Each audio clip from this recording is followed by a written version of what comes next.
संचिन्तयेद् भगवतश्चरणारविन्दम् वज्राङ्कुशध्वर सरोरुलाञ्छनाढ्यम् उक्तुङ्गरक्तविलसन्नखचक्रवाल ज्योत्स्नाभिराहत महद् हृदयान्धकारम् यच्छौच निःसृतसरित्प्रवरोदकेन तीर्थेन मूर्ध्नधिकृतेन शिवः शिवोऽभूत् ध्यातुर्मनश्शमलशैलसृष्टवज्रम् ध्यायेच्चिरं भगवतश्चरणारविन्दम् वन्दे नन्दव्रजस्त्रीणां पादरेणुमभीक्ष्णसः यासां हरिकथोद्गीतं पुनाति भुवनत्रयम् श्रीमदाचार्यचरणं शरणं सर्वदेहिनाम् अशेषदोषदहनं मस्तके राजतां मम न मन्त्रेण तन्त्रेण च ज्ञानसिद्धिर्न वैकुण्ठबुद्धिस्तु वैकुण्ठलोके गतिर्विठ्ठलेशे रतिर्विठ्ठलेशे मतिर्विठ्ठलेशे सदा वैवमास्तु।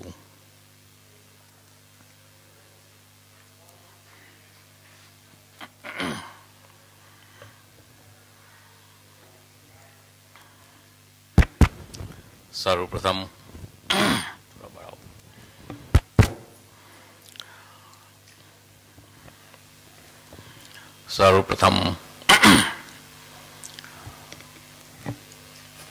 श्री वल्लभ प्रभु के चरणों में, श्री हरिराय प्रभु के चरणों में वंदन करते हुए उपस्थित समग्र परम भाग्यवान वैष्णवजन, आज भगवत कृपा से ये सत्संग का क्रम तो चालू हुए काफी समय हो चुका, परंतु बीच में कोरोना महामारी के कारण जो विखंडित हो गया था उसको फिर नियमित करने का प्रयास पिछली एकादशी से अपन ने प्रारंभ किया और आज इस एकादशी से श्री हरिराय चरण द्वारा विरचित शिक्षा पत्र 41 शिक्षा पत्र, जिससे लगभग समग्र वैष्णव समाज परिचित है और लगभग भी नहीं कहना चाहिए, 100% जहां जहां भी सत्संग का क्रम होता है वहां वहां शिक्षा पत्र तो साथ में होता ही है। 252-84 वैष्णव की वार्ता और शिक्षा पत्र, ये 100% रूप से जहां भी सत्संग होता है वहां एक वस्तु प्राप्त होती है, इसलिए सबको ही परिचित है। परंतु इस शिक्षा पत्र के अंदर आपने क्या क्या आज्ञाएं की है उनको विस्तार से सुंदर रूप से जो श्री गोपेश्वर जी ने समझाया है उसी के अनुसार उसका विस्तार करते हुए यथाशक्ति हम आप लोगों को बताएंगे। आज सर्वप्रथम थोड़ा सा हरिराय चरण के विषय में परिचय देके तब अपन ग्रंथ को प्रारंभ करेंगे। श्री वल्लभाचार्य चरण के दो लाल जी, बड़े श्री गोपीनाथ जी, छोटे श्री गुसाई जी, विठलनाथ जी। श्री गोपीनाथ जी के पुरुषोत्तम जी एक बालक का प्रागट्य हुआ, उसके बाद गुप्त हो गया वंश। श्री गुसाई जी, श्री विठलनाथ जी प्रभुचरण के 7 लाल जी और 4 बेटी जी का प्रागट्य हुआ। उसमें श्री हरिराय चरण का जो संबंध है वो द्वितीय घर से है। श्री गोविंद राय जी आपके द्वितीय पुत्र, श्री गोविंद राय जी के कल्याण राय जी और श्री कल्याण राय जी के श्री हरिराय चरण और छोटे लाल जी श्री गोपेश्वर जी। इस तरह से आपका सूक्ष्म परिचय है, इससे भी सब अवगत हो। श्री कल्याण राय जी का प्रागट्य हुआ तब एक विशेष घटना हुई, विशेष प्रसंग उपस्थित हुआ। श्री महाप्रभु जी 3 भ्राता,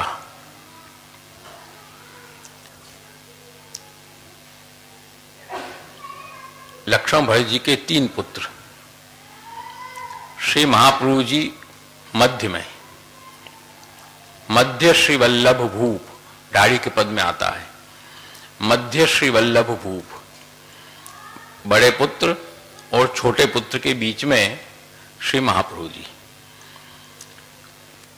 जो उनके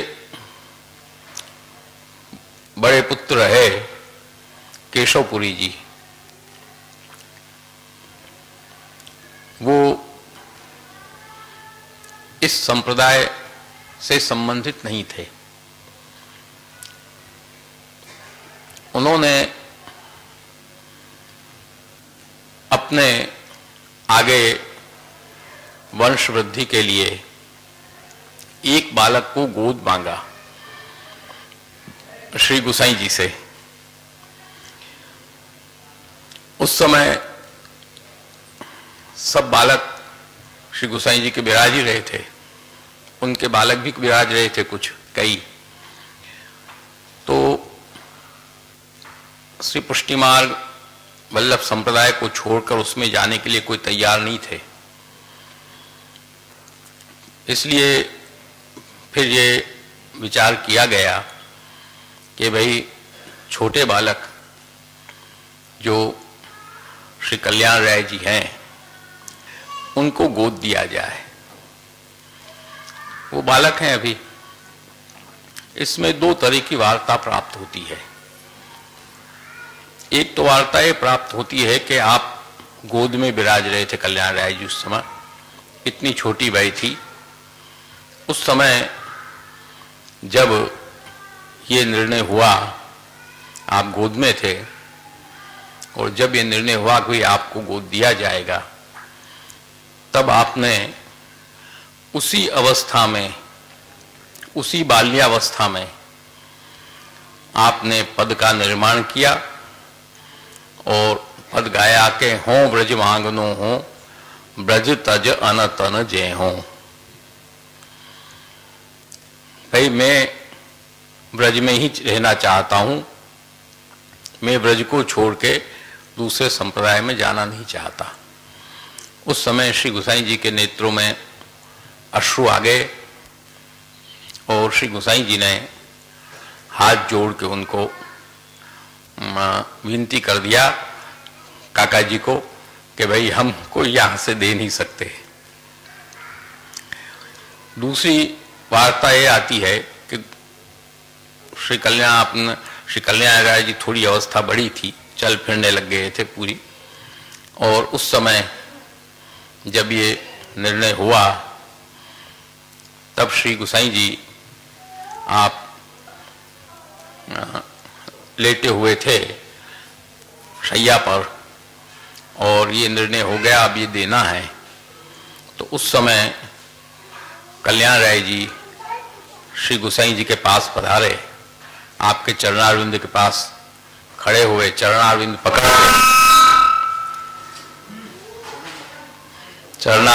के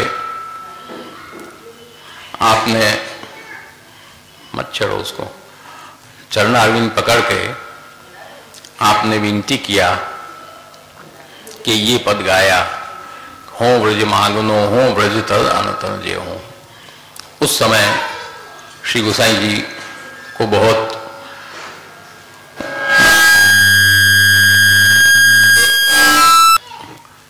श्री गुसाई जी ने आपको चर्वित पान दिया और फिर केशवपुरी जी को हाथ जोड़ दिया कि भाई हमारे यहाँ से हम किसी को दे नहीं सकते, थोड़ा सा बढ़ाओ। इस तरह से ये दोनों प्रसंग प्राप्त होते हैं और अपने संप्रदाय में दोनों प्रसंग प्रचलित हैं, बहुत थोड़ा सा। इसके बाद अपने उनको मना कर दिया, तब वो बड़े क्रोधित हुए और फिर उन्होंने श्राप दिया। वो श्राप जब उन्होंने दिया तो पहला श्राप तो ये दिया कि आप घर में टिक के बैठ नहीं पाओगे। तो श्री गोसाई जी ने उस श्राप को मस्तक पर चढ़ाया और कहा कि इस बहाने दैवी जीव अंगीकार होंगे सब जगह के। दूसरा श्राप दिया कि आपके ऊपर कर्ज सदा बना रहेगा। उसको भी श्री गोसाई जी ने स्वीकार किया आपने कि चलो इस बहाने हमको अर्थ का अहंकार नहीं होगा और ठीक रहेगा। एक श्राप और दिया जो भी हमको स्मरण नहीं आ रहा है। हाँ, बेटी आपके घर में रहेगी, इसलिए घर जमाई हमारे होता ही हैं। तो इस तरह से ये 3 श्राप आपने दिए। उसके बाद कहा कि अब आप हाथ जोड़ के कहा कि अब आप श्राप मत देना, आपके 3 श्राप हमने स्वीकार कर लिए हैं, माथे पर चढ़ा लिए हैं, अब आप आनंद से पधारो। तो इस तरह से श्री कल्याण राय जी का जो स्वरूप है वो जो श्री गोसाई जी का चर्वित पान प्राप्त हुआ या श्री गोसाई जी का जो श्री हस्तकमल आशीर्वाद प्राप्त हुए, उस आशीर्वाद प्राप्त होने से यूँ कहना चाहिए अपन को कि उस चर्वित पान का स्वरूप ही श्री हरिराय चरण का प्रागट्य है। ये अपन कहें तो कोई इसमें अतिशयोक्ति नहीं है। इसीलिए सब बालकों को स्थिति है, परंतु श्री हरिराय चरण की एक विशेष स्थिति और स्थान अपने संप्रदाय में आज भी है और सदा रहेगा। तो वो स्वरूप श्री हरिराय चरण का आपका प्रागट्य हुआ और हरिराय चरण का गोकुल में प्रागट्य है और वहीं पर आपका यज्ञोपवीत वगैरह सब कार्य हुए जो अपने पुष्टिमाद दीपिका में भी हमने सब वर्णन किया है। उसके बाद आपका जो यज्ञोपवीत संस्कार हुआ और जो ब्रह्म संबंध की दीक्षा है वो परंपरा ऐसी है हमारे यहाँ कि घर के जो बड़े होते हैं वो ब्रह्म संबंध दीक्षा देते हैं। तो उस समय श्री गिरधर जी विराज रहे थे, बड़े लाल जी, परंतु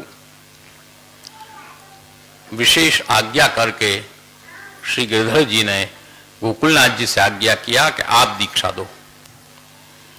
तो चतुर्थ लाल जी श्री गोकुलनाथ जी ने आपको ब्रह्म संबंध की दीक्षा दिया और वो दीक्षा गोकुलनाथ जी से आपकी प्राप्त हुई और श्री गोकुलनाथ जी से आपको विद्याध्ययन भी हुआ। विद्याध्ययन भी श्री गोकुलनाथ जी ने कराया, ग्रंथों का अध्ययन भी, संप्रदाय का अध्ययन भी श्री गोकुलनाथ जी ने कराया और इस तरह से श्री हरिराय चरण का एक विशेष स्वरूप हमारे सामने प्रकट होता है। उसके बाद अपना जो इस शिक्षा पत्र का स्वरूप है, वो शिक्षा पत्र का जो स्वरूप है वो जो रचना हुई है शिक्षा पत्र की, वो आपके छोटे भ्राता श्री गोपेश्वर जी, उनको निमित्त बनाकर शिक्षा पत्र की रचना हुई। और ये जितने भी पत्र लिखे गए हैं वो श्री गोपेश्वर जी को लिखे गए हैं। सामान्यतः व्यक्तिगत पत्रों को ओपन जाहिर नहीं किया जाता, सामान्यतः व्यक्तिगत पत्रों का प्रचार नहीं होता, परंतु ये जो व्यक्तिगत पत्र है, जिन्होंने लिखा है या जिनके लिए लिखा गया है, दोनों जो स्वरूप हैं वो दोनों कोई लौकिक सामान्य स्वरूप नहीं है। इस बात को समझने की आवश्यकता है। अपने यहाँ संप्रदाय में पत्रों की परंपरा रही है। यदि अपन उसको विचार करके देखें तो एक परंपरा है। जैसे पत्रावलंबन शास्त्रार्थ हुआ, यहीं पर काशी में ही डिंडिमस्तु वादितो द्वारी विश्वेशस्य मयात्री, श्री महाप्रभु जी ने डिंडिम घोष करके विश्वनाथ जी के द्वार पर आप पत्र चपकाते थे लिखकर। मायावादी लोग उसका उत्तर लिख करके फिर वहां चपका देते थे, उसका फिर जवाब लिखकर श्री महाप्रभु जी चपकाते थे, फिर मायावादी पंडित जवाब लिखकर चपकाते थे। इस तरह से पूरा शास्त्रार्थ हुआ और मायावादी पराजित हुए। ये शास्त्र, ये जो पत्रावलंबन है, ये जो ग्रंथ है, उसके पत्र भी आज वो पूरा पत्रावलंबन ग्रंथ हो गया। वो आज वो पढ़ाया जाता है, पढ़ा जाता है, कहा जाता है, समझा जाता है, सुनाया जाता है सबको। इस तरह से उससे अपन आगे बढ़ते हैं तो श्री गुसाई जी के समय में, जब श्री गुसाई जी को कृष्णदास अधिकारी, लीला का जो विषय है वो वार्ता में सब आप लोग पढ़े ही हो, लीला में क्या स्वरूप था और लीला के कारण से ये हुआ वो अलग विषय है। परंतु जो उस समय कृष्णदास अधिकारी के द्वारा प्रदत्त विप्रयोग में आप विराजे 6 मास तक, तो उस समय भी पत्रों का आदान प्रदान हुआ। जो ये परंपरा प्राचीन चली है माला बीला देने की, माला और बीड़ा मुखिया जी देते हैं, ये परंपरा जो प्राचीन है वो परंपरा का मूल स्रोत ये है कि बालक जहां भी विराजते हो वहां जाकर माला बीड़ा पधराना। यहां भी आप लोगों को मालूम है, महाराज श्री विराजते थे अस्वस्थ अवस्था में, जब चिकित्सालय में, तब भी मुखिया जी माला बीड़ा लेकर वहां जाते थे। तो ये परंपरा इसलिए प्रारंभ हुई कि जब श्री गुसाई जी चंद्र सरोवर में विप्रयोग काल में आप विराजे 6 मास तक, उस समय रामदास जी श्री जी बाबा का राजभोग आरती होने के बाद माला और बीड़ा, ये बीड़ी है, इस बात को ध्यान देना, ये बड़ा बीड़ा है, बीड़ी है ये, इसलिए बीड़ी किसी वैष्णव को नहीं दी जाती, प्राचीन परंपरा है। गौ ग्रास में दे दो, भले ही गैया को खिला दो, पर किसी वैष्णव का अधिकार नहीं है उस पर। बीड़ा पर वैष्णव का अधिकार है, बीड़ा विष्णु को दिया जाता है, परंतु बीड़ी नहीं, क्योंकि उस बीड़ी में श्री गोवर्धन धरण अपने अधरामृत से उसमें आप जवाब लिखते थे पत्र का, उस पान में पत्र का जवाब आप लिखते थे और वो बीड़ा के अंदर रामदास जी लेकर के श्री गुसाई जी के पास जाते थे, वहां देते थे। श्री गुसाई जी उसको खोलकर पढ़ते थे, पढ़ के आरोप जाते थे, इसलिए वो प्रकट नहीं हुए। और आरोप करके फिर उसका जवाब आप लिखते थे और रामदास जी को देते थे। रामदास जी वो लेकर के वापस उत्थापन के समय श्री जी बाबा में वहां आते थे और वो पत्र श्री जी बाबा को पढ़वाते थे। तो वो पत्र प्रकट हुए श्री गुसाई जी के, वो पत्र प्राप्त हुए। आज भी अपन को अपने महत् भाग्य के वो पत्र हमको प्राप्त होते हैं, वो पत्र प्राप्त नहीं हुए। तो वो भी एक पत्रों की परंपरा है। आज भी जो है विज्ञप्ति जोशी गोसाई जी की लिखी हुई है, उस विज्ञप्ति आज भी हमारे सामने विराज रही है भगवत कृपा से, और उसका दर्शन करने का अपन लोगों को सौभाग्य प्राप्त हो रहा है। वैसे देखा जाए तो उस विज्ञप्ति में ही दोनों पत्रों का सार आ गया। गोसाई जी जो अरोग जाते थे, अरोग के ही तो आप जवाब लिखते थे, तो वो उभयकृत पत्र हो गए, इसलिए उनमें दोनों पत्रों का सार आ गया। तो वो पत्र की परंपरा एक है। उसके बाद अपन विचार करें तो श्री हरिराय चरण शिक्षा पत्र, जो आज अपना विषय है, ये गोपेश्वर जी के लिए आपने लिखे और छोटे भ्राता के लिए प्रगट में उनके जो वियोग हुआ अपने बहुजी से, उस वियोग की आहट आभास श्री हरिराय चरण को पहले ही हो गया और पहले से उन्होंने पत्र लिखना चालू कर दिया। परंतु वे 5 पत्र तक पहले हो गए, 5 पत्र पहले हो गए। वो जब बहुजी विराज रहे थे तब आपने लिखे तो 5 पत्र पहुंचे। आज की स्थिति नहीं थी कि बटन दबाओ और पत्र पहुंच जाए।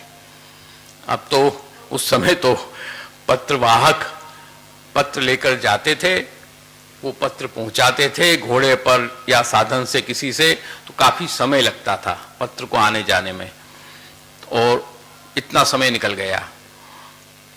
और छठा पत्र जो आपने लिखा, 5वें पत्र के बाद आपके बहुजी लीला में पधारे, इसलिए छठे पत्र का ही प्रारंभ हरिराय चरण करते हैं कि ग्रहभंग समाचारा श्रुता श्रुति विषायिता तदर्थम लिखिते किंचित समाधानाय चेतसा।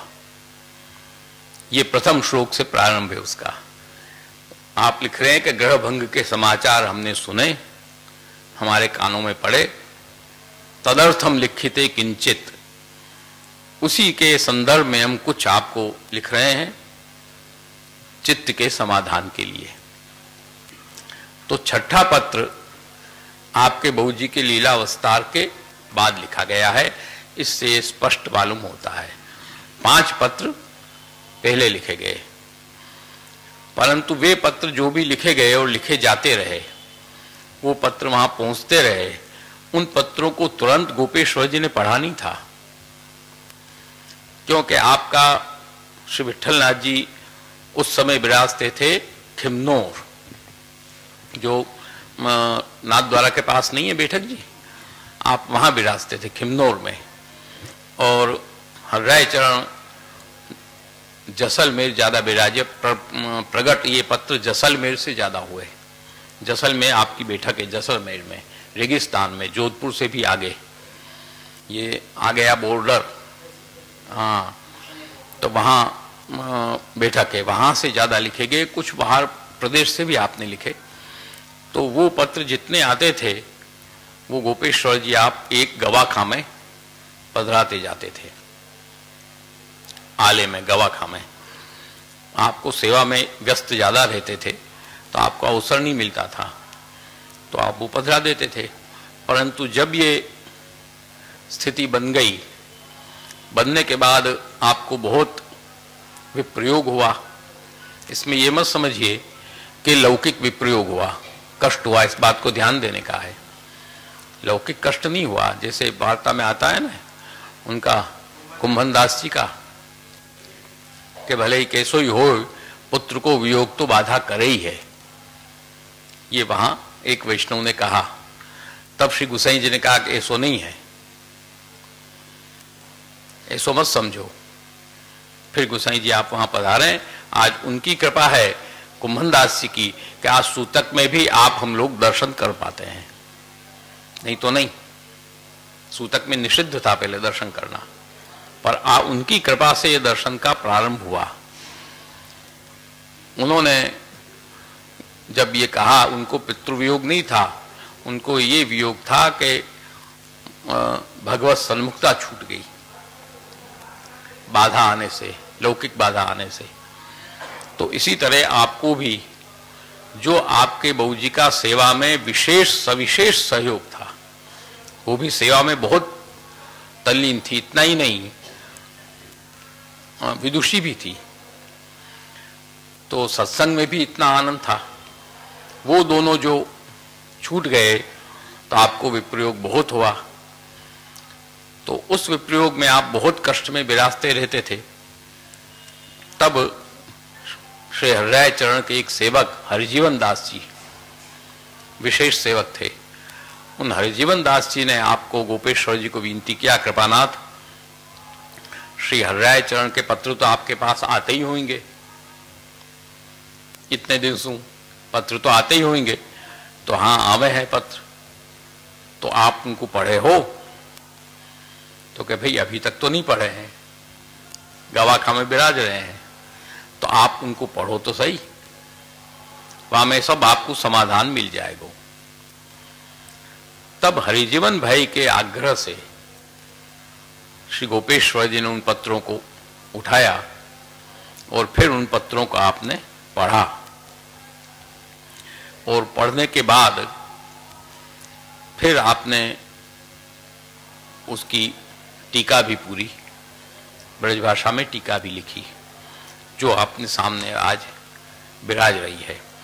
तो इस तरह से ये पत्रों की श्रृंखला रही। और भी पहले अपन चले जाएं तो रुक्मिणी जी ने पत्र लिखा श्री ठाकुर जी को,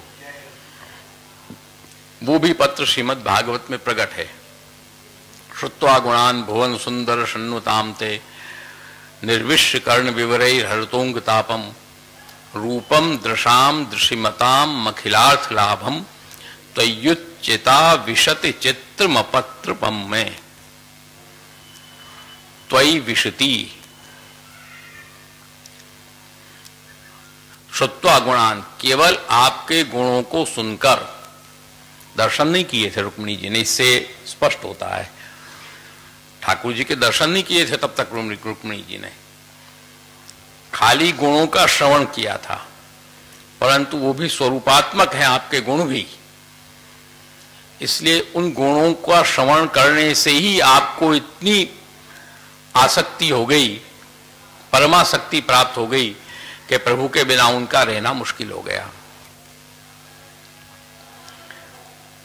जिस तरह से अपने आता है ना कि शीतकाल के पद में कृष्ण नाम जबते श्रवण सुन्यो रियाली भूली री भवन हो तो बावरी भैरी,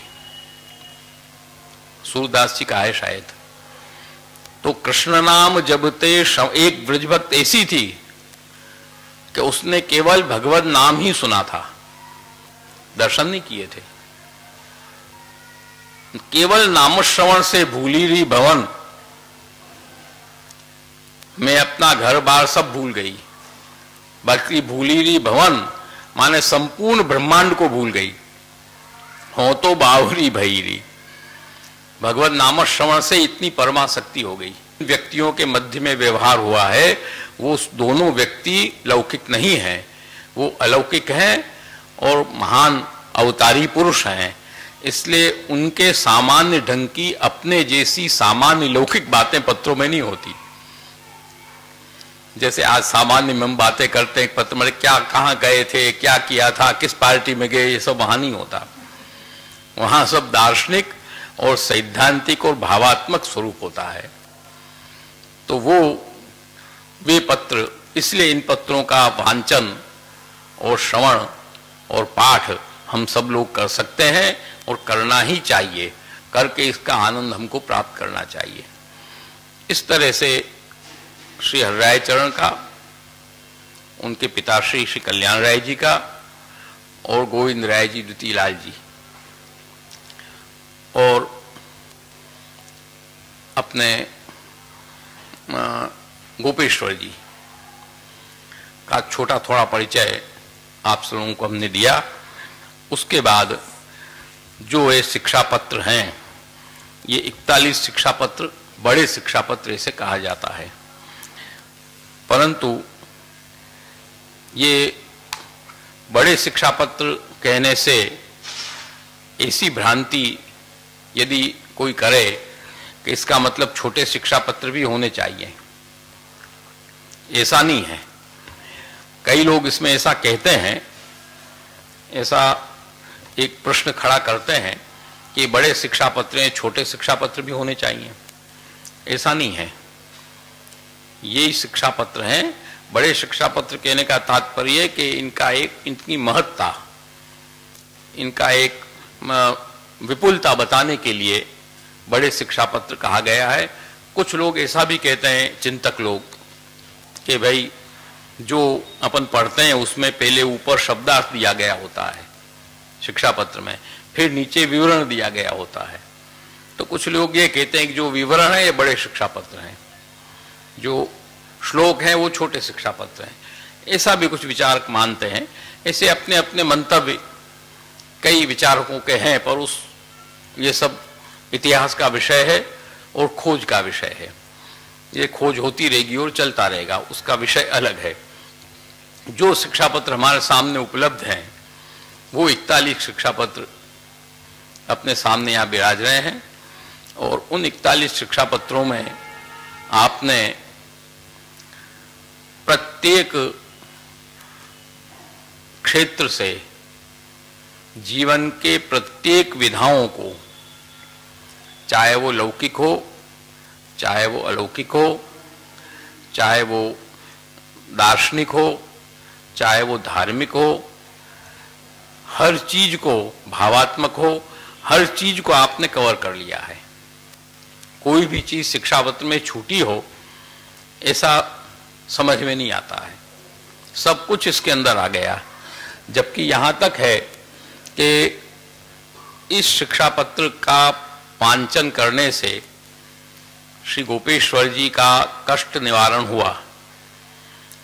तो आज भी इस चीज का एक प्रत्यक्ष चमत्कार प्राप्त होता है कि जब भी आदमी कोई कष्ट में है या कोई समस्या है तो शिक्षा पत्र को आप खोलेंगे, कहीं से भी जो भी पाना खुलेगा वो पाना आपके समाधान के लिए होगा। ये आज भी अनुभव की हुई बातें हैं कि आप उसको खोल लो, कहीं से भी खोल लो, जो भी श्लोक आएगा वो आपके मन का समाधान करेगा।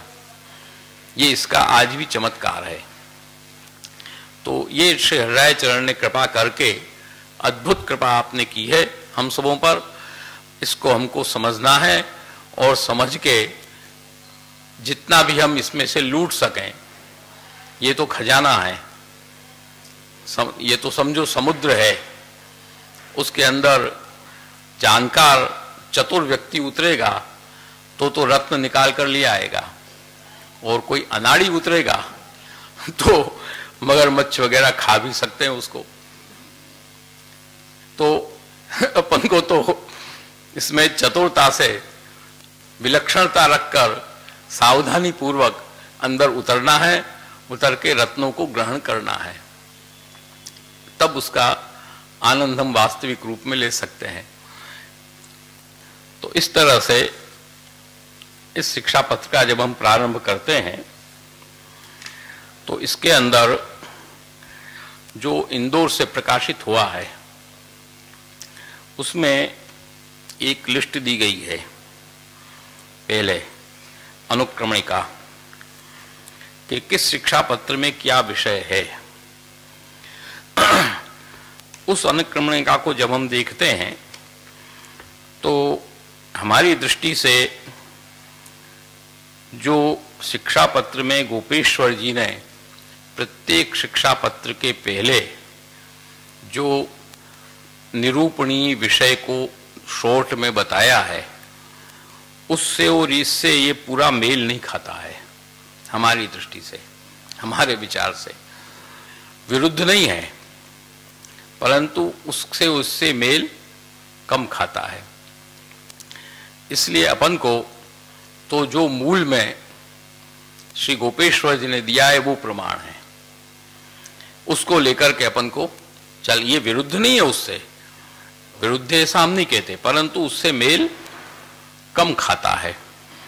अब जैसे एक उदाहरण के लिए कि द्वितीय शिक्षा पत्र में इन्होंने लिखा है कि स्वरूपानुभाव विषय है, जबकि गोपेश्वर जी लिखते हैं कि निरोध की सिद्धि विषय है।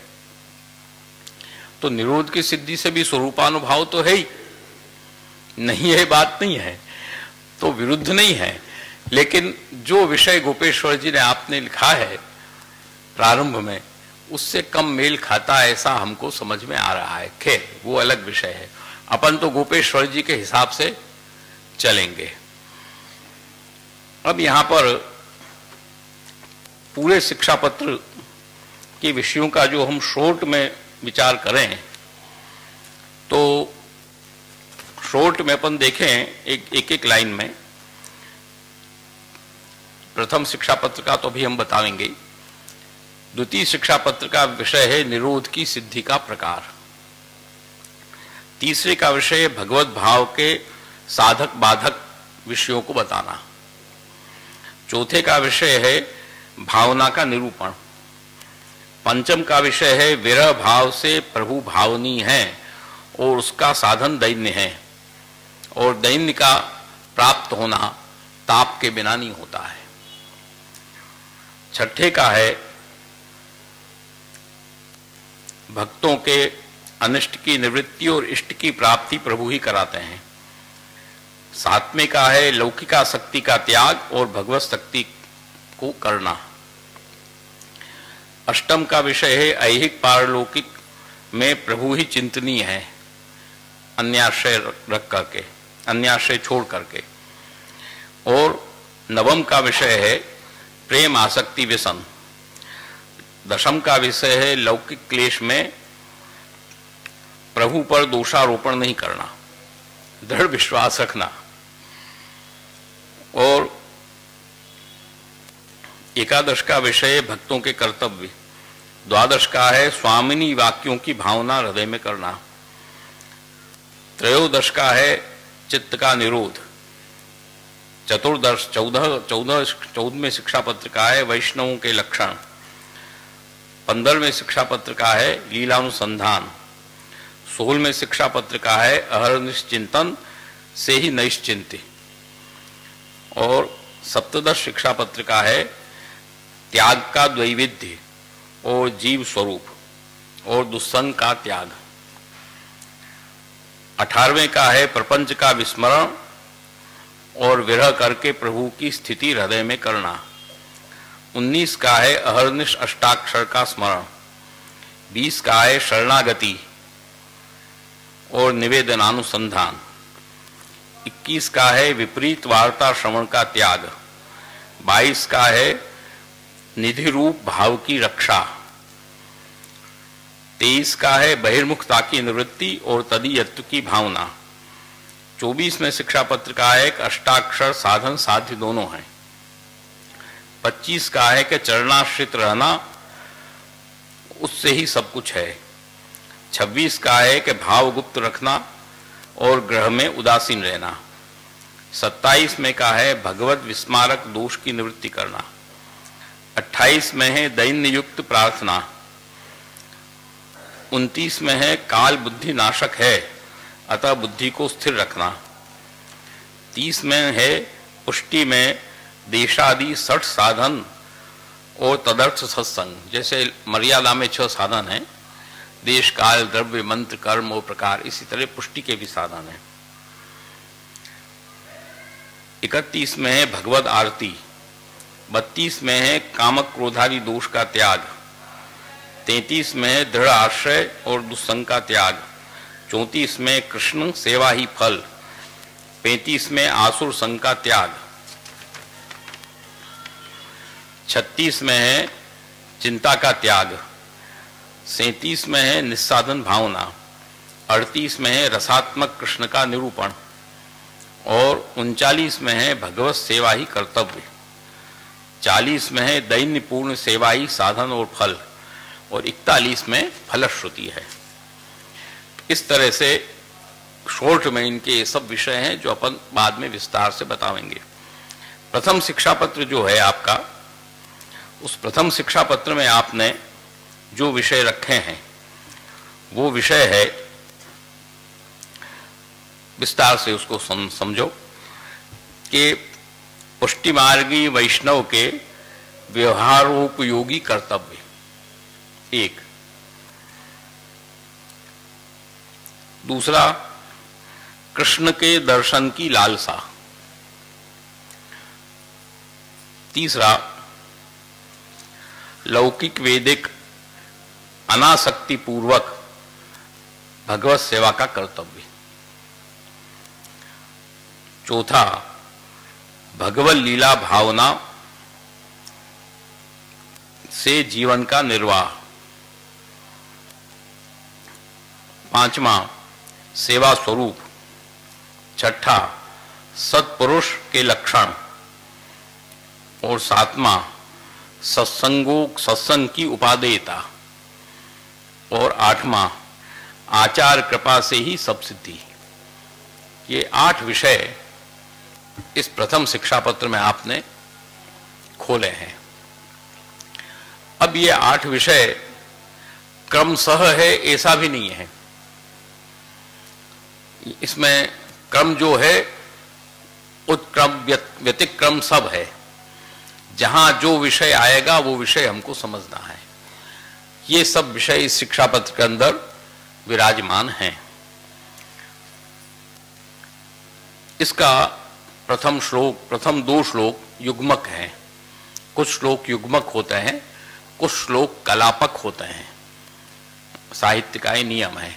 युग्मक उसको कहते हैं कि क्रिया दूसरे श्लोक में आती है, इसलिए वो श्लोक युग्मक कहा। जैसे सामान्य में राम पाठशाला जाता है, समझने के लिए ग्रामर का विषय है।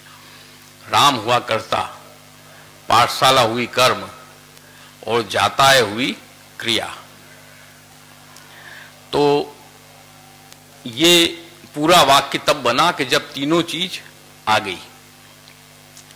तो कुछ श्लोक ऐसे होते हैं जिसमें बात लंबी होती है, विषय थोड़ा बड़ा होता है, तो एक श्लोक में पूरी बात नहीं आती, क्रिया तक नहीं आती, तो 2 श्लोक करके उसको पूरा किया जाता है, तो उसको कहते हैं युग्मक। वो श्लोक एक साथ ही 2 पढ़े जाते हैं। कुछ होते हैं कलापक, वो 4 श्लोक एक साथ होते हैं कि चौथे श्लोक में जाकर क्रिया आवेगी। तो कुछ श्लोक कलापक होते हैं, तो ये जैसे भी आएगा वैसे मालूम पड़ेगा अपन को। ये पहला युग्मक श्लोक है। पुष्टि मार्ग का आप प्रतिपादन कर रहे हैं ना, इसलिए पहला युग्मक श्लोक दिया है। अपने यहां युग्म है, अपने यहां आचार्य युग्म है, अपने यहां स्वरूप युग्म है, अपने यहां दीक्षा भी युग्म है और अपने यहां सेवा भी युग्म है। तो अपने यहां युग्म का विशेष प्रावधान है। इस कारण से हरिराय चरण ने प्रारंभ शिक्षा पत्र का जब आपने किया तो युग्मक श्लोक से ही आपने प्रारंभ किया।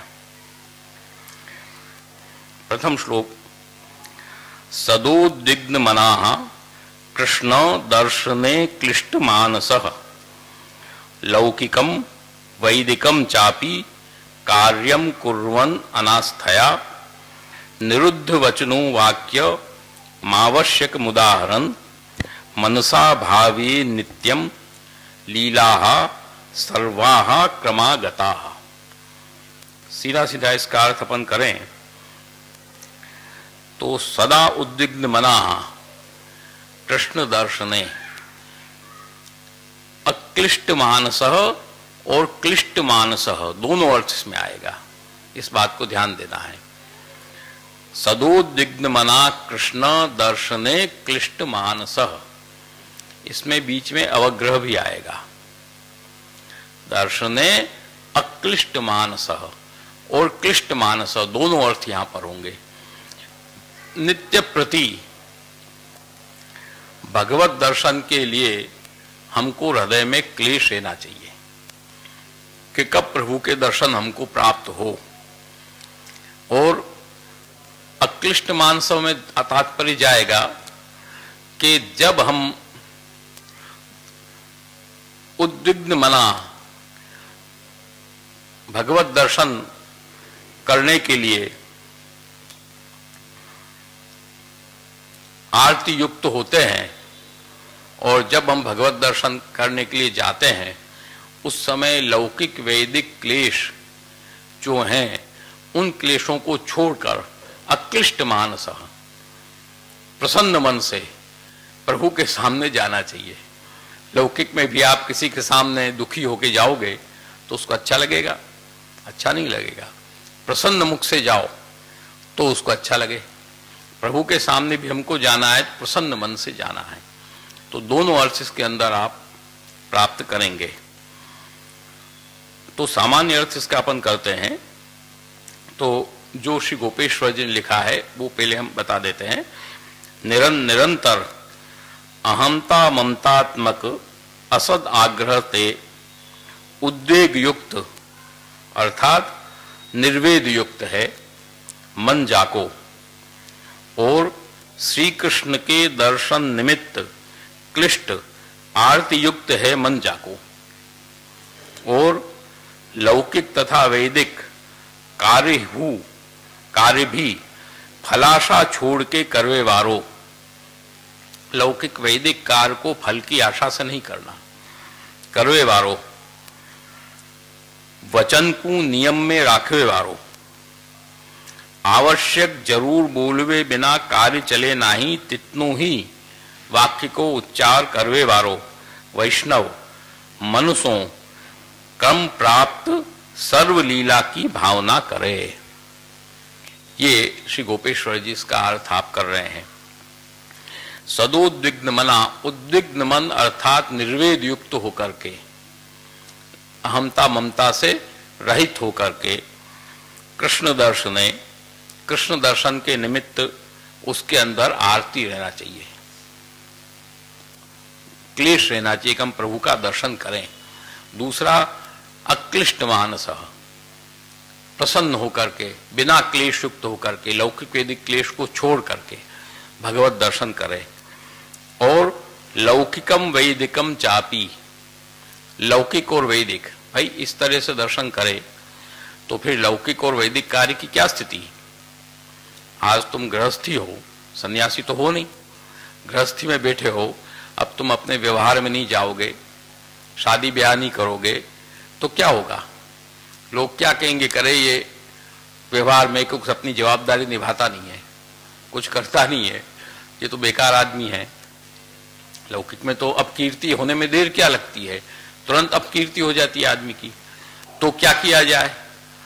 तो वो क्या लौकिक छोड़ दे, सब कुछ छोड़ के त्याग के बाहर चला जाए? वो तो आज्ञा है नहीं, क्योंकि त्याग की संन्यास की आज्ञा है नहीं अपने यहाँ। तो क्या किया जाए? तो आप यहां पर आज्ञा कर रहे हैं कि लौकिकम वैदिकम चापी कार्यम कुर्वन, काम को करना है। लौकिक कार्य भी पूरी जवाबदारी से हमको करना है, वैदिक कार्य भी पूरी जवाबदारी से हमको करना है, छोड़ना नहीं है। कहीं अपकीर्ति वाला प्रश्न नहीं उपस्थित करना है, परंतु करना कैसे है? अनास्थया, उसमें आस्था रख के नहीं। आज आस्था रख के तुम उसी में पड़ जाओ, ये नहीं होना चाहिए। आजकल उल्टा हो गया है, अलौकिकम आस्थया अनास्थया और लौकिकम वैदिकम आस्थया। आजकल उल्टा चल गया है। लौकिक कार्य तो आस्था से करेगा आदमी, वैदिक कार्य भी आस्था से करेगा, परंतु अलौकिक कार्य जो है उसमें आस्था नहीं रखता आदमी। तो वस्तुतः यहां पर उल्टा होना चाहिए कि लौकिक वैदिक में हमको आस्था नहीं रखना है। आज करना है, विवाह करना है, आनंद से धाम धूम से करो, व्यवहार सब करो, सब कुछ करो, लेकिन उसके अंदर तुम्हारा मन रमना नहीं चाहिए, तुम्हारा मन नहीं लग जाना चाहिए। इसलिए अपने यहाँ जो बनारस में भी आज परंपरा है भगवत कृपा से, और सब वैष्णव घर में भी होनी चाहिए कि लौकिक वैदिक कोई भी कार्य के पहले भगवत कार्य करना। ये क्यों होती है? इसीलिए होती है कि लौकिक कार्य हम वैदिक कार्य कोई भी करें, पहले ठाकुर जी का मनोरथ करो, भगवत सत्संग करो, भगवत कीर्तन करो। पहले भगवत मंडली का क्रम यहाँ रहा अपने बनारस में, परंपरा काफी, अब काफी वो क्षीण हो गई है। भगवत मनोरथ हो, ये पहले करो, और जब ब्याह करके बहू घर में आ जाए तब भी ठाकुर जी को सूक्ष्म मनोरथ करो। दोनों होना चाहिए। तो उससे क्या होता है कि दोनों अलौकिक कार्यों के मध्य में लौकिक वैदिक कार्य आ जाने से उन कार्यों की भी भगवत सन्मुखता परंपराया, प्रत्यक्ष तो नहीं होती है, परंपराया प्राप्त हो जाती है। तो लौकिकम वैदिकम चापी कार्यम कुर्वन् अनास्थया निरुद्ध वचनों, ज्यादा बड़ नहीं करना चाहिए, निरुद्ध वचन होना चाहिए आदमी को। जो बोले उसको समझ सोच के बोलो। कई लोगों की आदत होती बिना समझे सोचे बोल देते हैं, जवाब दे देते हैं। ऐसे नहीं, पहले सुनो, सुन के उसको समझो, समझ के तब बोलो। मारवाड़ी में कहते हैं बोला हुआ बोल और फेंक्योड़ो भाटो पाछो को नहीं आवे। बोला हुआ बोल और फेंका हुआ पत्थर वापस नहीं आता, फिर तो खाली सोरी कहना ही बाकी रहता है आज की भाषा में, और कुछ बाकी नहीं रहता है। तुमने उसको गाली दे दिया समझे सोचे बिना, फिर क्या रहा तुम्हारे पास में? कुछ रहा रोकने को? वापस गाली निकाल सकते हो तुम वहां से? नहीं। पत्थर फेंक दिया तुमने उसके ऊपर, पत्थर लग गया उसको, फिर क्या बाकी रहा? उसको तुम खींच तो सकते नहीं, बीच में से वापस खींच लो, वो तो शक्ति है नहीं। फेंकने के बाद उसके पास पहुंचे, इतना जो अंतर है बीच में, उस अंतर में भी यदि तुमको होश आ जाए तब भी तुम वापस नहीं रोक सकते, तब भी वो तो जाएगा ही जाएगा। इसी तरह शब्द भी वही है, शब्द बाण भी वही है। शब्द बाण भी एक बार निकल गया तो वो शब्द बाण वहां तक पहुंचेगा, उसकी भी तो एक प्रक्रिया है, वो एक प्रक्रिया से पहुंचता है, विद्युत तरंगों से पहुंचता है।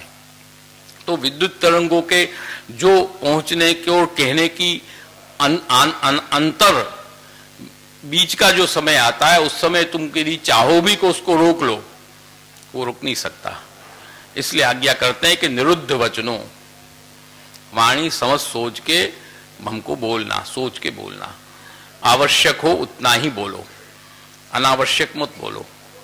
दूसरा इसका ये भी अर्थ ले सकते हो कि भगवत कार्य ही बोलो, अलौकिक में मत बोलो। अपने यहां यही मौन है, जैसे मर्यादा में मौन होता है, जैसे मौन अमावस्या में अपन मौन रखते हैं, वो मौन का जो क्रम है वो शास्त्रीय है। अपने यहाँ का जो मौन का क्रम है वो अलग है। अपने यहाँ का मौन का क्रम है वो अपन को जाना पड़ेगा वेणु गीत में। हाँ, प्रायो बताम्ब विहगा मुनयो वनेस्मिन् कृष्णे क्षितम तदुदितम कल वेणु गीतम आरोई ये द्रुमभुजान रुचिर प्रवालान शन्वन्ति मीलित दृशो विगतान्निवाचः। अन्निवाचा विगता, अन्निवाचः विगता। अपना पुष्टि मार्गी मौन वो है कि भगवत संबंधित वाणी ही बोलना, दूसरी बोलना ही नहीं। ये अपना पुष्टि मार्गी मौन है। आज भगवत सत्संग करे तो बोलो, पाठ करो तो बोलो, कीर्तन करो तो बोलो, भगवत कार्य के लिए कुछ कार्य कहना है तो बोलो, परंतु उससे अलग जो आपने बात बोला तो आपका मौन टूट गया, तो मौन खत्म हो गया, तो मौन भंग का दोष लग गया। परंतु वही आपने बोला यदि, तो मौन भंग का दोष नहीं है, क्योंकि मुनयो वनेस्मिन्, मुनयः मौनशालिनः, मौनशील वाले मुनि होते हैं। और वे मुनि वहां पक्षी बनकर बैठे थे वृक्षों पर, जब भगवान ने वेणुनाद किया, और वो जब भगवान का जब वेणुनाद हुआ तो मुनि हैं, मौन रखने वाले हैं, तो उन्होंने अन्निवाचः विगता, दूसरी सब वाणी छोड़ दिया और भगवत वेणुनाद का श्रवण करने लगे। केवल जो भगवत संबंधित चर्चा जो उनको करनी थी, वेणुनाद में क्या विशेषता है कि क्या चीज है, वो चर्चा ही करते थे। बाकी कोई चर्चा नहीं। यहां तक कि रुचिर प्रवालान द्रुम भुजान आरुह्य, नई नई कोपल, नए नए पत्ते कोपल जिसमें निकले हैं, ऐसे वृक्षों पर वो बैठे हुए थे। तो पक्षी खाना छोड़ सकता है? कोमल कोमल पत्ते होंगे तो पहले खाएगा, परंतु नहीं, मीलित दृशा, आंख बंद करके श्रवण कर रहे थे वो, और वही चर्चा वो कर रहे थे। बाकी दूध खाना भी छोड़ दिया और श्रवण कर रहे थे। तो मौन, तो पुष्टि मार्गी मौन जो है निरुद्ध वचनों, निरुद्ध वचन होकर के इंटम संटम कोई बात न करके केवल मतलब की ही बात करे, भगवत संबंधित ही बात करे, ये ऊपर की स्थिति हो गई। उससे नीचे की स्थिति अपन ले, सामान्य स्थिति तो बेकार की अंड बंड बड़बड़ नहीं करना, काम के काम से बात करो, खाली इधर उधर लबड़ लबड़ नहीं करना, बनारस की भाषा में कहें तो इस तरह से निरुद्ध वचनों वाक्य आवश्यक मुदाहरण, आवश्यक जितना बोलना जरूरी हो उतना ही बोला जाए। चार लेडीज इकट्ठी हो जाती है फिर आवश्यक क्या सब आ जाता है उसमें, तो परंतु वो नहीं, आवश्यक वाणी ही निकालो। उदाहरण, मनसा भावी नित्यम, और मन के अंदर नित्य यही भावना हमको अंदर रखना है कि लीला सर्वा क्रमागता, क्रम से जो आई हुई लीलाएं हैं, क्रम छोड़ के नहीं, क्रम से जो लीलाएं जो श्री महाप्रभु जी ने प्रकट की है, श्री गोसाई जी ने प्रकट की है, उन सब लीलाओं का प्राट समय उठी ब्रजबाला गावत मंगल रूप रसारा नहीं आता है, कर सिंगार मथनिया धोए अपनो अपनो दही बिलोए। तो ये क्रमागता, क्रमगत लीलाओं का हृदय में भावन करो, भावन करते रहो। जरूरत पड़े इतनी वाक्यों का उच्चारण करो। लौकिक वैदिक में से अक्लिष्ट मन होकर प्रसन्न हृदय से भगवत सन्मुख जाना और सदुद्विग्न मना नित्य भगवत दर्शन की उत्सुकता, आरती हमारे हृदय में निर्विद्युत होकर बनी रहनी चाहिए। ये सबसे पहले आपने दर्शन से प्रारंभ किया। क्यों कि ये श्री हरिराय चरण ने पत्र अवश्य लिखे हैं, परंतु ये भी साक्षात श्रुतियां हैं, इस बात को समझना। ये भी साक्षात श्रुति का ही स्वरूप है। श्रुति ने भी सबसे पहले क्या कहा? आत्मा वारे द्रष्टव्य, श्रोतव्य, मंतव्य, निदिध्यासितव्य। आत्मा को देखो, आत्मा को सुनो, आत्मा को मनन करो, निदिध्यासितव्य, उसका निदिध्यासन करो। सबसे पहले द्रष्टव्य, क्योंकि श्रुतियां जो है वो भी ब्रज भक्तों का ही स्वरूप है। इसलिए अपने यहां कहा है ना, इच्छा मात्रेन मनसा प्रवाहम सृष्टवान हरे,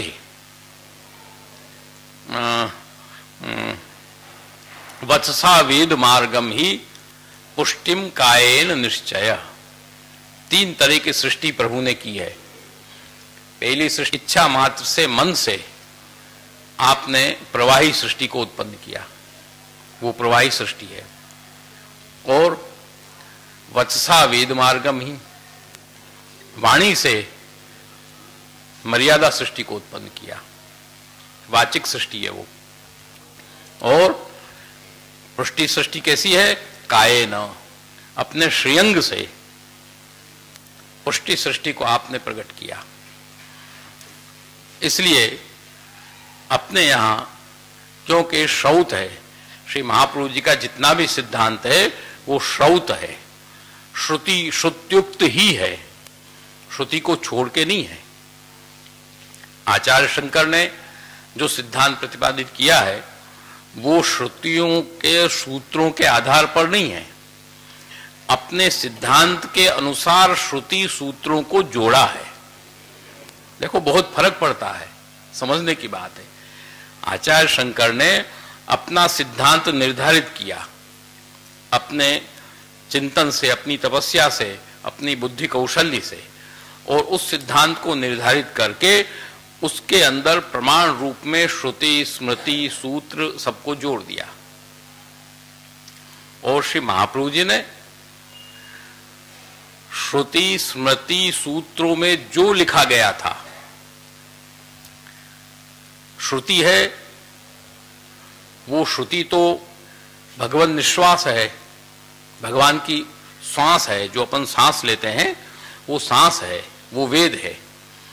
तो सांस जब छोड़ते हैं अपन तो तुम समझ पाते हो, खाली सांस छूटा इतना ही तो तुम समझ पाते हो, और क्या समझ पाते हो उसमें, और कुछ समझ में आता नहीं है। ब्रह्मा जी ने समझा उसको और फिर उन्होंने अपने हिसाब से उसके अर्थ प्रकट किए। जिन ऋषि मुनियों ने, जिन आचार्यों ने, जिन विद्वानों ने उस निश्वास वेद को सुना, सुनकर अपनी तपस्या, अपने साधन, अपने बुद्धि कौशल्य के बल से उसके अर्थ किए। भाई इसमें क्या अंदर का निहित है। जो सांस छोड़ा है, जैसे अपन सामान्य में नहीं होता, एकदम श्वास ऊपर नीचे किसी का है, वो आया है कहीं से, तो अपन कहीं से दौड़ के आया है, अपन ने देखा नहीं है, पर उसके श्वासोच्छ्वास से मालूम पड़ा। कुछ श्वासोच्छ्वास ऐसे होते हैं कि वो आया है, अरे पूरा खा पी के आया है, खा के उठाए तो भी श्वासोच्छ्वास चलेगा। श्वासोच्छ्वास प्रथयति यदा भोजन तृप्त एष, भोजन से वो तृप्त होकर खूब जम के खा के आया है, तो श्वास से मालूम पड़ गया। लौकिक का एक समझने के लिए है। इसी तरह भगवान के निश्वास जब निकले तो उसको हर आचार्यों ने, हर विद्वानों ने अपने अपने बुद्धि कौशल्य से, तपस्या से, साधना से, जो भी कुछ कहो, उसके अर्थ प्रतिपादित किए। इसका मतलब ये हुआ कि श्वास के जो अर्थ प्रकट हुए हैं वो उन सबों ने अपने अपने साधन बल से किए हैं। इस बात को समझो, अपने अपने साधन बल से। अब जहां साधन बल थोड़ा कमजोर है तो अर्थ में भी कमजोरी आ सकती है, अर्थ में भी कमजोरी आ सकती है यदि साधन कमजोर हुआ तो। इसीलिए श्री महाप्रभु जी ने ऐसा नहीं किया। श्री महाप्रभु जी ने बिल्कुल यह रास्ता लिया ही नहीं। आपने तो सीधा सीधा रास्ता लिया कि हमारा इसमें बल या साधन नहीं लगाना हमको, क्योंकि उसमें कहीं कमी रह जाए, जो कि श्री महाप्रभु जी में कमी रहने का सवाल ही नहीं था। वो तो स्वयं वस्तुतः कृष्ण एवं ही, परंतु फिर भी आपने आचार्य रूप में आप पधारे थे, इसलिए आपने वो नहीं लिया। आपने क्या कहा कि जिसका निश्वास है उसी की वाणी को पकड़ो। जिसका ये निश्वास है उसी की व्यक्त वाणी कौन सी है? भगवत गीता। जिसका निश्वास है वेद, वो अव्यक्त वाणी है। व्यक्त वाणी कौन सी है? भगवत गीता। भगवत गीता को पकड़ो। भगवत गीता जैसे कहे ऐसे अर्थ करो। कृष्ण वाक्यानुसारेण शास्त्रार्थम ये वदन्ति ही ते ही भागवता प्रोक्ता शुद्धास्ते ब्रह्मवादिनः। कृष्ण वाक्य के अनुसार जो श्रुतियों का अर्थ करे, जो शास्त्रार्थ करे, ते ही, वो ही निश्चय करके, ही मतलब निश्चय करके, भागवता प्रोक्ता, वो ही भागवत हैं और शुद्ध ब्रह्मवादी हैं, दूसरे कोई नहीं है। इसलिए श्री महाप्रभु जी का जो अर्थ है, उस अर्थ में तुम एक रस्व दीर्घ मात्रा भी ऊपर नीचे नहीं कर सकते, क्योंकि वो अपनी साधन बल से किया हुआ नहीं है। वो तो जो श्रुति, जिसका निश्वास है, अव्यक्त वाणी है, उसी की जो व्यक्त वाणी है, उसमें जो कहा गया है वही अर्थ से महाप्रभु जी ले लिया, उसी को आपने प्रकट किया। इसलिए मधुसूदन सरस्वती जब अद्वैत सिद्धि लिख लेते हैं तो वो बोलते हैं, अपना श्लोक है उनका है, ये मायावादी ये श्लोक किसी को नहीं सुनाते। वो लिखते हैं कि न स्तौमितम व्यासमशेषमर्थम समग्र सूत्रैरपियो बबंध विनापितै संग्रहता खिलार्थम श्री शंकरम नौमी सुरेश्वरम च। वो लिखते हैं कि न स्तौमी, मैं व्यास जी की स्तुति नहीं करता हूं, जिन्होंने सब सूत्रों भले ही लिखे हों, भले वेद का विभाग किया हो, परंतु मैं उनकी स्तुति नहीं करता हूं। समग्र सूत्रे रपियोपबंध विना पितई, उन सूत्रों की आवश्यकता नहीं थी आचार्य शंकर को। विना पितई, बिना उन सूत्रों के भी संग्रथिता खिलार्थम, जिन्होंने अपने पूरे सिद्धांत को संग्रथित कर लिया, ग्रथित कर लिया, ऐसे शंकराचार्य को और सुरेश्वराचार्य को मैं नमन करता हूं। इसका मतलब साफ हो गया, मधुसूदन सरस्वती तो उसी संप्रदाय के बड़े धुरंधर प्रकांड विद्वान थे, उसमें कहीं कोई कमी का प्रश्न नहीं था। वो ऐसी बात लिखते हैं, जबकि अपने संप्रदाय में कहा गया है कि संस्तौमितम व्यासमशेषमर्थम यस तत्व सूत्रैर निबबंध दिव्यम तैरेव सम्यक ग्रथिताखिलार्थम श्री वल्लभाचार्य महम नमामि। हम व्यास जी की स्तुति करते हैं कि जिन्होंने इन सूत्रों के द्वारा दिव्य वेदों के अर्थ को बांधा है,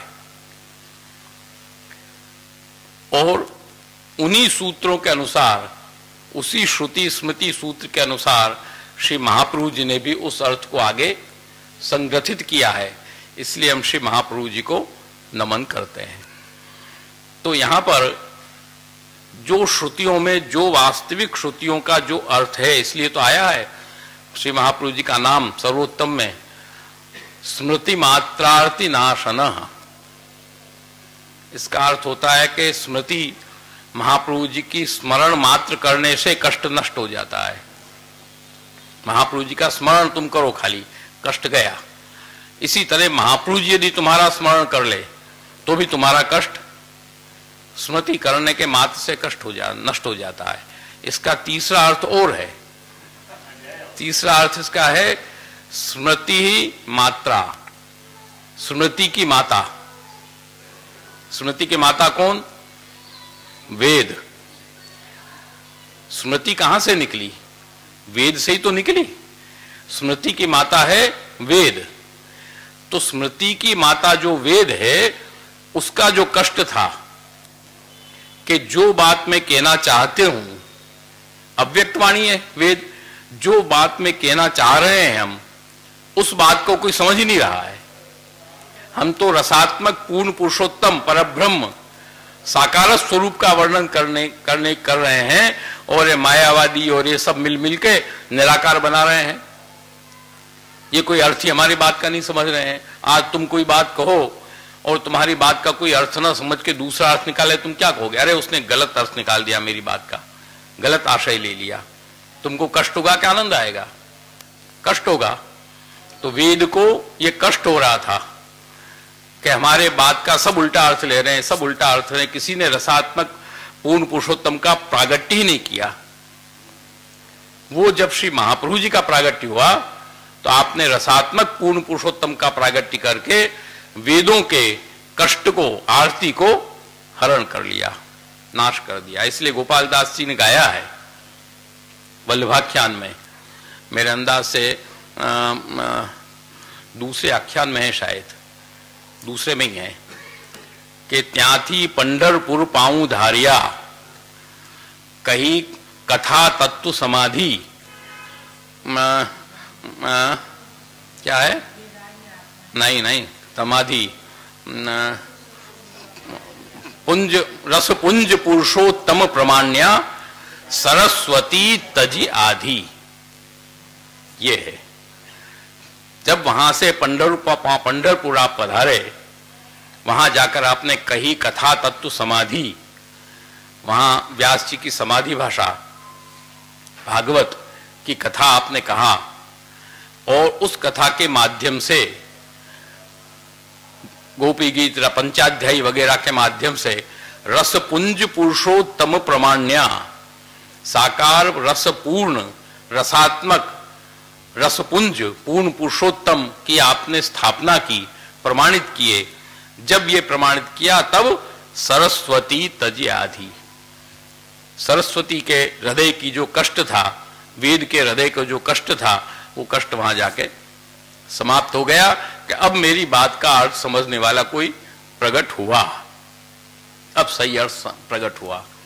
इसलिए अपने यहाँ वेद का जो विधान है कि आत्मा वारे द्रष्टव्य, उसी श्रुति का अनुसरण करते हुए हृदयाचरण ने भी सदोद्विग्न मना कृष्ण दर्शने क्लिष्ट मानस, सबसे पहले दर्शन से ही आपने इसका प्रारंभ किया कि भगवत दर्शन करने के लिए हमको जाना है, और भगवत दर्शन में अक्लिष्ट मानस, क्लेश युक्त होकर नहीं जाना है। यमुनाष्टक में भी आता है ना, नमाम यमुना महम सकल सिद्ध हेतुम मुदा, मुदा प्रसन्नता से, मुद हर्षे, प्रसन्नता से यमुना जी को नमन करो, तब तो यमुना जी सकल सिद्धि को प्रदान करें। अब प्रसन्नता से तुम नमन करो नहीं, और कोई यमुना जी देती नहीं है, देती नहीं, सकल सिद्धि कहां से देगी?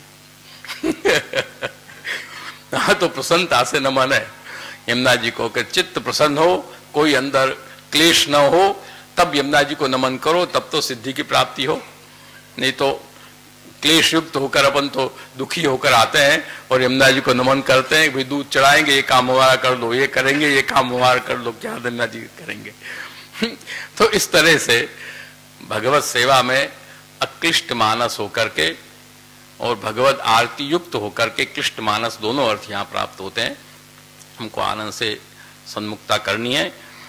इसका जो गोपेश्वर जी का है वो पढ़ के फिर अपन आज को समाप्त करेंगे। विश्लेषण जो आप कर रहे हैं, जो लौकिक वैदिक कार्य के आवेश करी मन को उद्वेग करके तथा लौकिक वैदिक कार्य के क्लेशयुक्त श्री कृष्ण के दर्शन को जइए, सो प्रभु तो आनंद रूप हैं, सो जीव को मुख क्लेश रूप देख के उदासीन हो जाएं, ताते लौकिक संसार के कार्य सिद्ध न होए अथवा बिगड़ जाएं, जासु मन में क्लेश नाही करिए। लौकिक वैदिक को मन में तुच्छ करके जानिए और प्रभु की सेवा संबंधी कार्य सिद्ध होए तब मन को प्रसन्न राखिए। जो कदापि सेवा न बने तो मन में क्लेश राखिए, यह पुष्टि मार्ग की रीति है।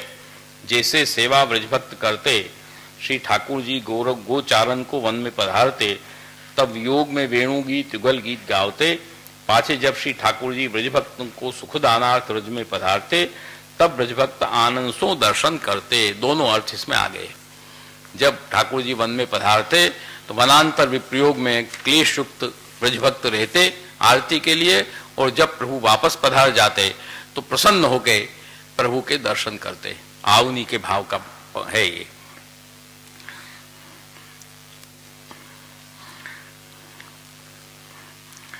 अपने वचन को निरोध करनो, बहुत बोलनो नहीं, आवश्यक कार्यार्थ हो सोई बोलनो, यह मुख्य सिद्धांत तो यह है। जो भगवत संबंध में ना सर्वथा ही न बोलनो, मुख्य सिद्धांत तो ये है।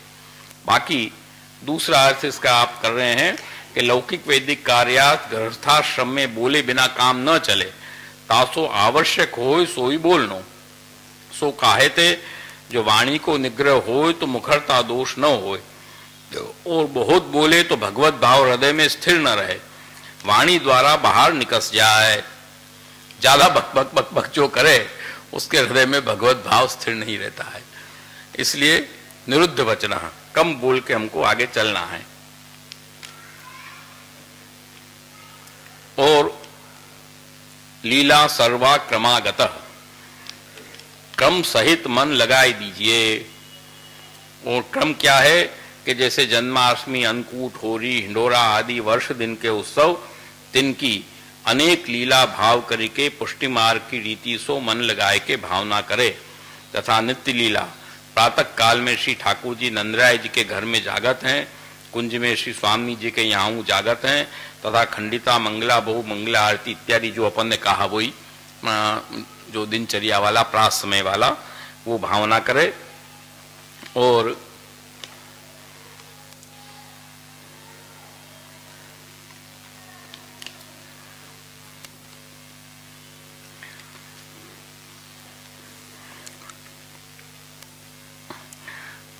जो मनसा भावे नित्यम लीला सर्वा क्रमागतः, इसमें आप एक और आज्ञा करें। उत्तम प्रकार यह जो प्रथम स्नान करी शुद्ध होए, भाव सहित गुरु के पास जाए, प्रथम गुरु की सेवा करके पाछे गुरु के संग मंदिर में जाए, तहाँ गुरु जो आज्ञा दे सो तथा विनती करी सेवा करिए।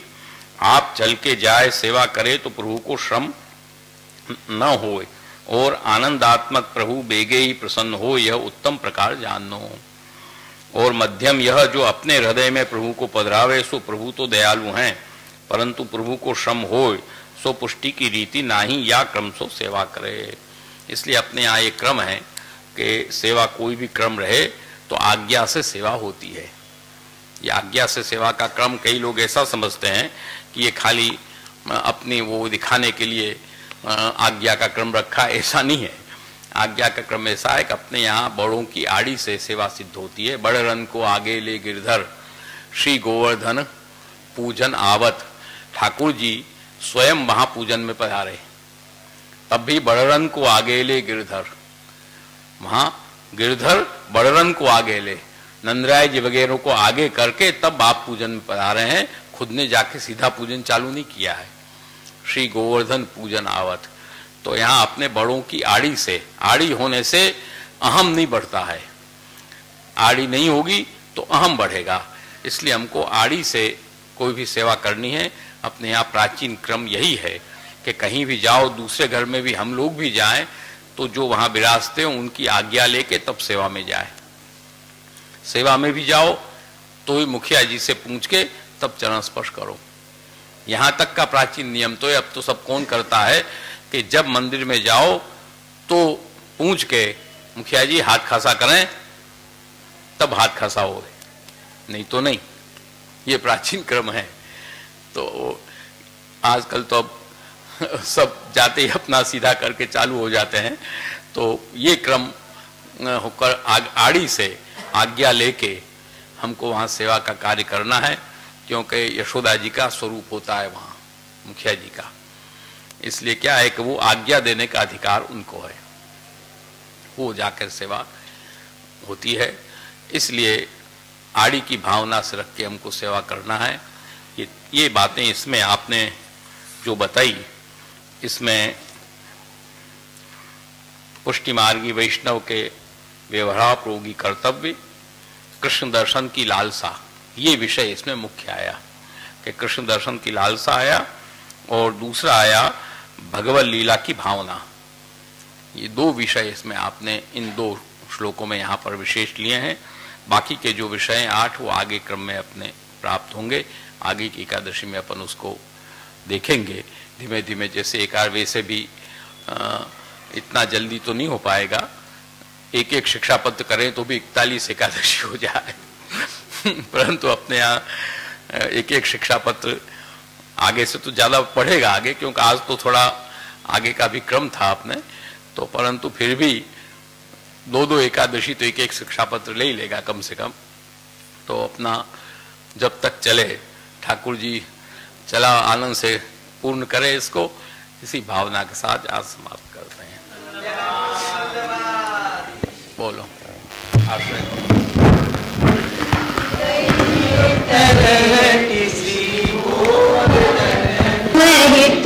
चित की बात श्री बिहारी जुसो कहिए तले, किसी गोवर्धन की जड़ैन चरणन के भरोसो, जड़ैन चरणन के श्री वल्लभ नख चंद्र छटा बिन, सब जग माही अंधेरो भरोसो, जड़ैन चरणन के साधन और नहीं आकली में, जासो होत निवेरो भरोसो, जड़ैन चरणन केरो भरोसो। सूर्य का कहे गिरध आंधेरो, बिना मूल को चेरो भरोसो, जड़ैन चरणन केरो भरोसो, जड़ैन चरणन केरो भरोसो, जड़ैन चरणन। जगद्गुरु श्री वल्लभाधीश